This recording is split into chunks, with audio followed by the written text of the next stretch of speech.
Nigerian singer, Davido, has broken his silence on reports that he is expecting another child with one of his baby mamas.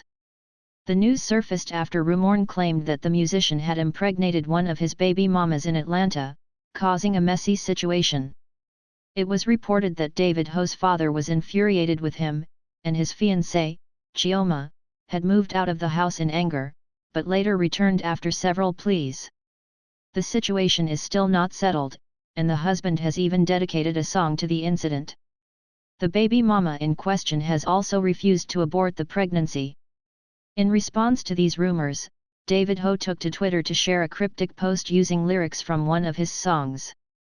He tweeted, "Over dem all," which has left fans and followers speculating about what the post could mean. This is not the first time Davido has been involved in a controversy surrounding his personal life.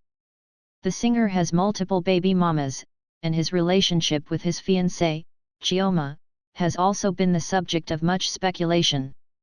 Despite this, Davido remains one of the biggest and most successful musicians in Nigeria, with a loyal fan base both at home and abroad.